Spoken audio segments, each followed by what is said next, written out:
we're going to do some one-step algebra. If you want to take some notes with me, it might help the information to stick in your brain. So I'm going to put out a few questions. And what they have in common is that the variable is not by itself. It's not really easy to see what it equals. So I want to find out what x equals or what z equals. But there's a number that's in the way that's making it hard for us to see what it equals. Okay? Here on this side, what's the extra number we have with x that's getting in the way? It's a 3, right? And here, this little line here, that means divide. Okay, so we've got a divided by 3 in the way that's making it hard to see what x equals. Here, we've got an 8 in the way. And what is the 8 doing to the z? It's multiplying by it. So anytime you see a number right next to a variable, it means multiply by. Here, we've got a minus 12 that's in the way. And if only we could get rid of these numbers, we could easily see what it would equal, because we've got an equal sign right here that's ready to go. Okay? So what we want to try to do is we want to get the variable alone. We want to get it by itself on one side of the equation, and we can do that by doing the opposite operation. Oops, can't spell opposite. Opposite operation. Okay, so here's all the operations. Plus, minus, multiply by, divide. Okay, addition, subtraction, multiplication, division. Those are all your operations, and they each have an opposite. Opposite of add is subtract. Opposite of subtract is add.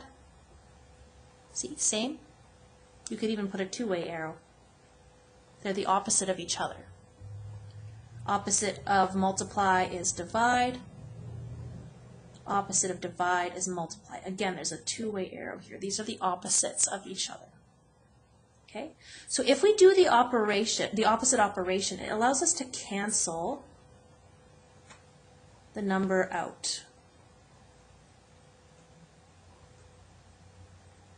And keep just the x.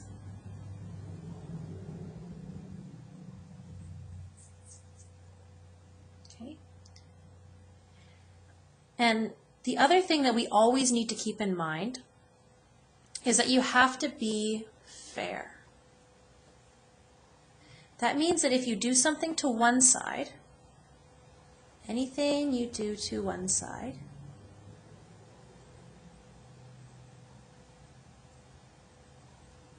you have to do to the other. Anything you do to one side, you have to do to the other. So that means that if I multiply by 1 on one side, I have to multiply by 1 on the other. If I add 6 on one side, I have to add 6 on the other. If I subtract 63 on one side, what do I have to do to the other? Subtract 63. Okay, so I can't do two different things on either side of the equation. It has to be the same. You've got to do the same thing to both sides. Okay? So, first thing, we wanted to get the variable alone. Do the opposite operation. So here, what did that line mean again? That's a division line. So, x divided by 3. We're going to think about what's the opposite of divided by 3. Here's our divided by sign. The opposite of divide is multiply. Okay? And we're not going to multiply by x, and we're not going to multiply by 17. We're going to multiply by the thing that we're trying to get rid of. We're doing the opposite of the thing that we're trying to get rid of. So divided by 3, I'm going to multiply by 3. Okay, and what was my other rule? I have to be fair. Anything I do to one side, I have to do to the other. It has to be the same exact thing. So I just multiplied by 3 over here, I have to multiply by 3 as well on the other side. Okay?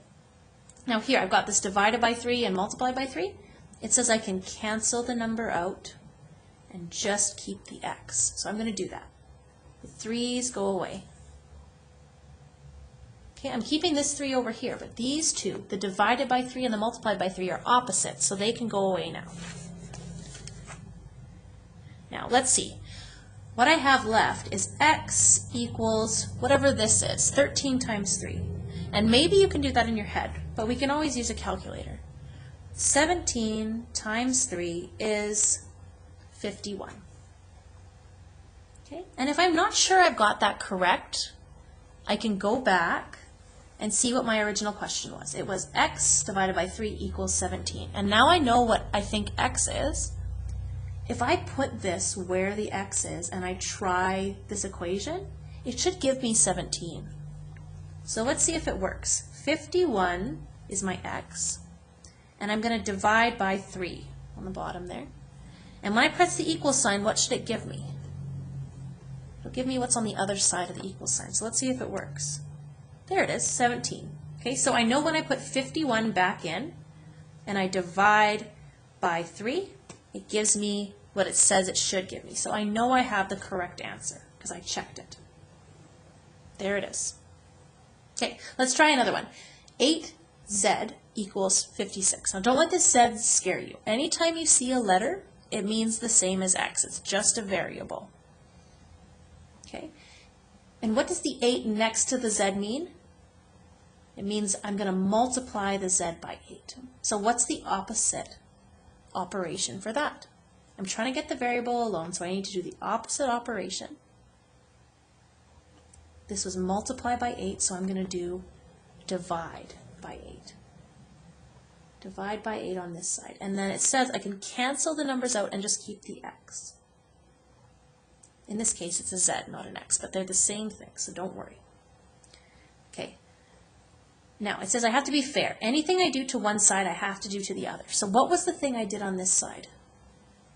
I've got to do the exact same thing. I'm going to divide by 8. 56 divided by 8. Maybe you know that from your multiplication tables, and that would be great. But let's see what it is on the calculator. It's giving me a 7. So z equals 7. Now let's do our trick for trying to figure out if we got it right. You can go back, and it says 8 times z equals 56. So if 8 times 7 equals 56, then we've got the right z. Let's try. 8 times 7 equals 56. Perfect. So we've checked it, and we know that it's correct. Last example. I'm subtracting 12 from my x. The 12 is the piece I want to get rid of, and it's subtraction. So what's the opposite of subtraction? Addition. So what do I have to do? I'm going to add something. It's going to be that 12, because the 12 is the thing I want to get rid of. And when I do opposites, I can get rid of them. Okay? So it says cancel the number out and keep just the x. So I won't cross out my x, but I will cross out my 12s. And it also says, to be fair, I have to do the same thing to the other side. Anything I do to one side, I have to do to the other.